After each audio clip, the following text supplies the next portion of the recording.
Baik, sebentar tadi kita mengikuti salah satu sesi dalam Forum Ekonomi Dunia iaitu Open Forum Nature Hills, iaitu ianya disertai Wakil Malaysia yang juga pengarah eksekutif Sunway Centre for Planetary Health, Sunway University, Tuan Sri Jamilah Mahmud serta turut disertai 5 wakil lain termasuk Putra Mahkota Sweden iaitu Putra Daniel.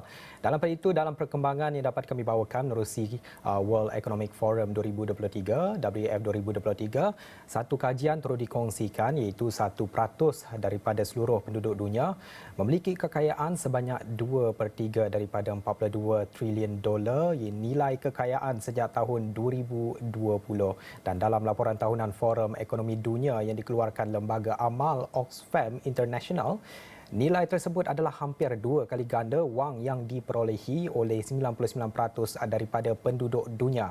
Dalam laporan yang bertajuk Survival of the Richest itu turut menyatakan kekayaan para elit meningkat sehingga 2.7 bilion sehari.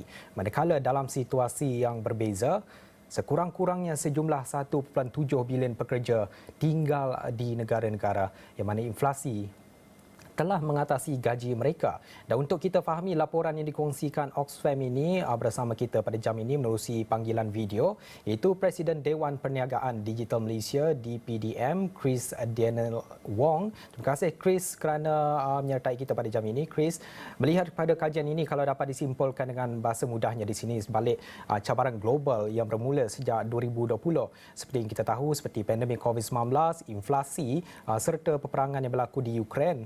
Hasil pendapatan golongan para ultra elit ini meningkat berganda sehingga mampu mencapai 2/3 seluruh hasil kekayaan dunia sejak 2020.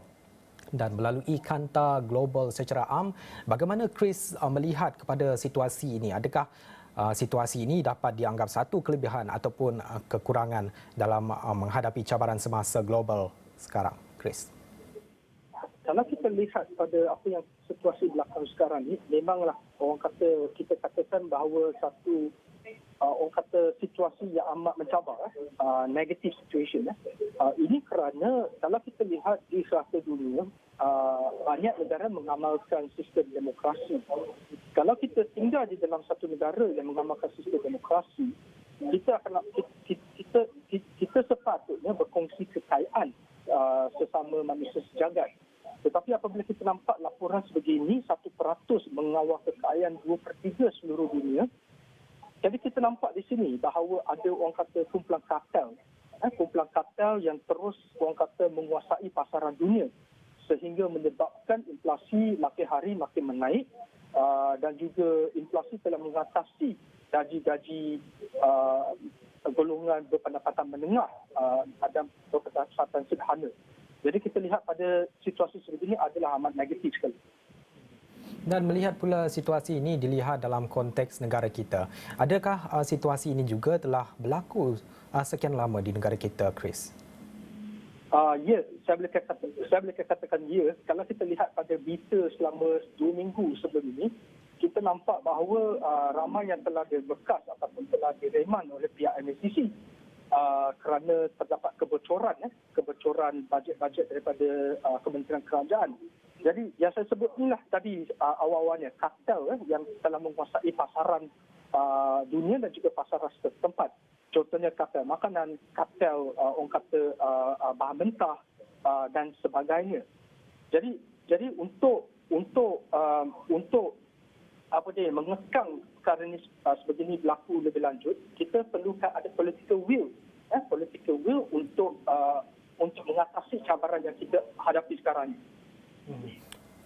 Political will yang bagaimanakah maksud Chris di sini dan apa bentuk yang mungkin dapat diimplementasikan oleh kerajaan dalam memastikan perkara ini, ketidakseimbangan ini dapat dikawal dan juga dapat diatasi kerana seperti yang Chris katakan tadi, perkara ini juga telah pun berlaku sejak beberapa tahun ini yang mana ia ketara dilihat menerusi beberapa isu yang sering diangkat seperti kartel makanan, begitu juga aspek-aspek inflasi yang lain yang dapat kita lihat menyusahkan rakyat. Dan dalam pada itu, dalam berdepan dengan cabaran global ini, golongan para yang boleh kita panggil para ultra elite ini, pendapatan mereka semakin berganda, namun tidak perkara yang sama berlaku kepada rakyat biasa.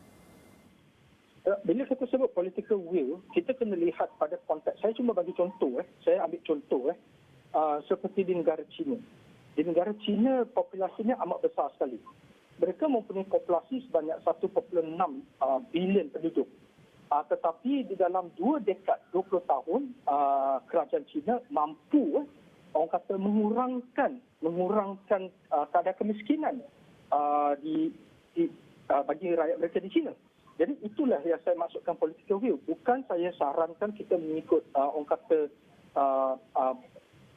ideologi Parti Komunis China. Bukan saya sarankan seperti itu. Tetapi there is a political will.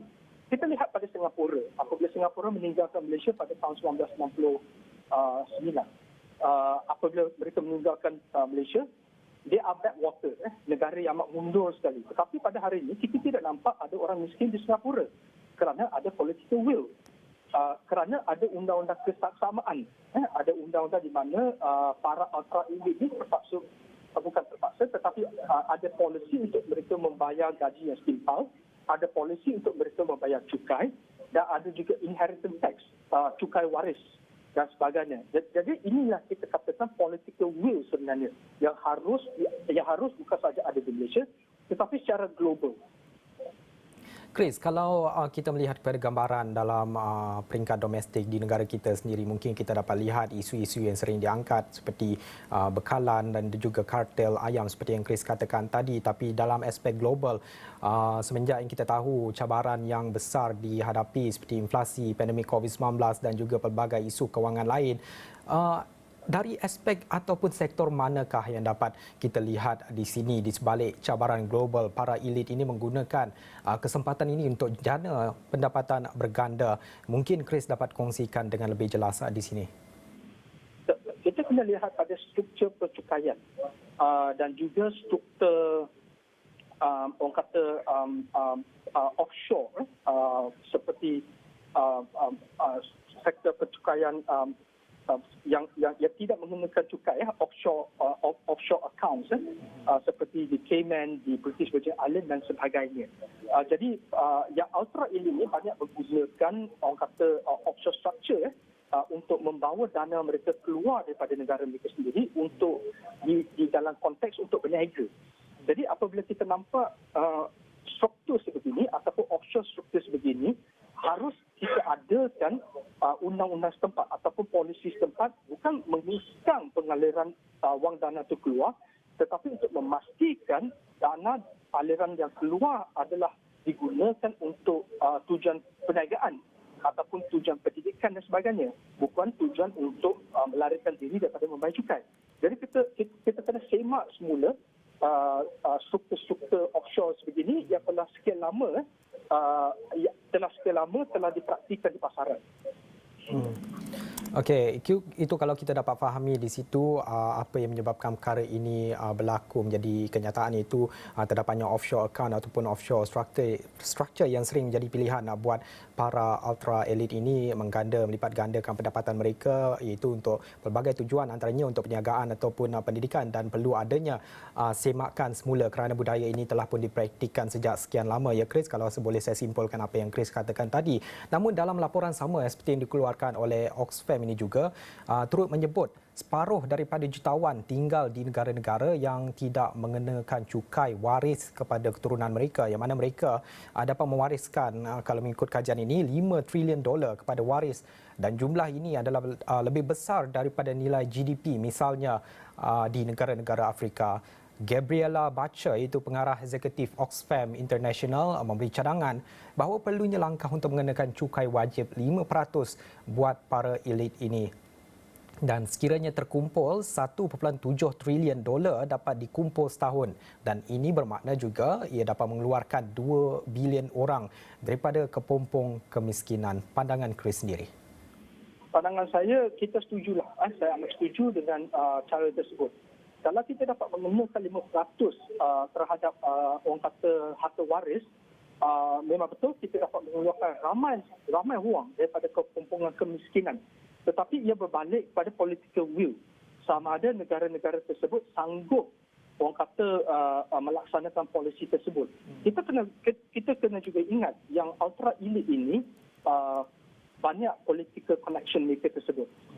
Banyak yang dilobi supaya peraturan ataupun polisi sebegini tidak dikenakan. Jadi itulah yang saya sebutkan tadi tu, political will is very important supaya ada semak dan imbang, supaya cukai waris tersebut dikenakan agar kita dapat membantu mereka-mereka yang amat memerlukan.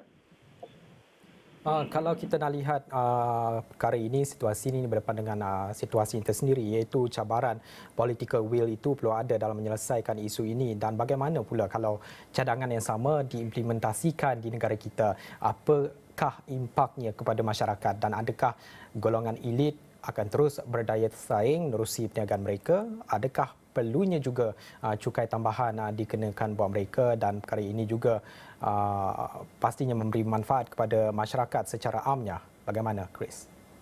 Kalau tak silap saya, di Malaysia memang sudah ada cukai waris, inheritance tax. Saya berpendapat bahawa walaupun ada cukai tersebut, dia tidak membantutkan daya saing kita. Kita masih boleh menarik pelabur-pelabur yang kaya raya ataupun pelabur domestik yang ultra kaya, ultra elit, terus melabur di dalam negara kita melalui sumber manusia yang bagus, capital talent, capital human talent yang bagus, melalui infrastruktur yang bagus, dan juga melalui polisi dan juga orang kata kestabilan politik. Jadi yang pelabur sebegini ataupun yang ultra elit sebegini bukan saja melihat kepada dasar percukaian, tetapi juga kepada perkara-perkara yang saya sebutkan tadi. Jadi apabila kita dapat melaksanakan orang kata sumber manusia yang bagus, kita dapat melaksanakan orang kata infrastruktur yang bagus, nescaya saya percaya mereka akan tinggal bersama melabur di dalam negara kita.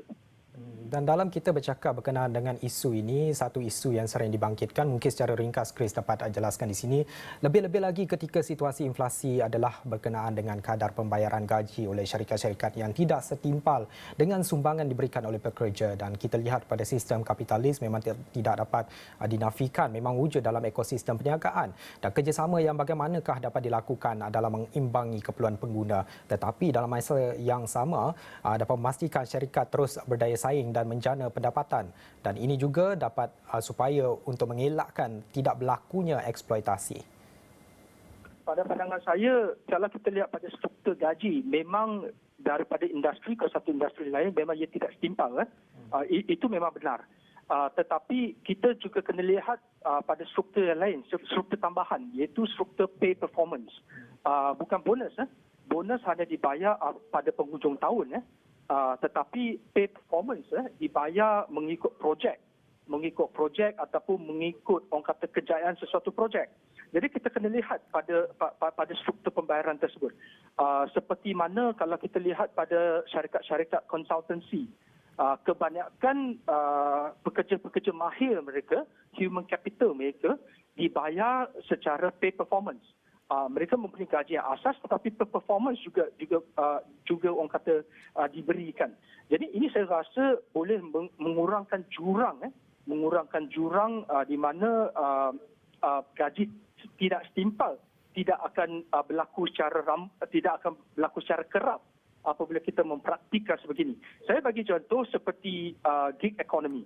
Ramai yang telah bekerja dengan orang pada dulu-dulunya, apabila zaman COVID, mereka diberhentikan kerja ataupun kontrak mereka tidak disambung. Tetapi mereka juga kena cari kerja, betul tak? Pada masa itu mereka mula mencuburi gig economy. Mereka menawarkan khidmat mereka secara konsultan ataupun secara project basis. Inilah yang saya sebutkan sebagai pay by performance. Dan secara langsung apabila pay by performance ini dipraktikkan ke dalam sistem penggajian seseorang pekerja di syarikat, saya percaya jurang ini kita akan dapat kurangkan.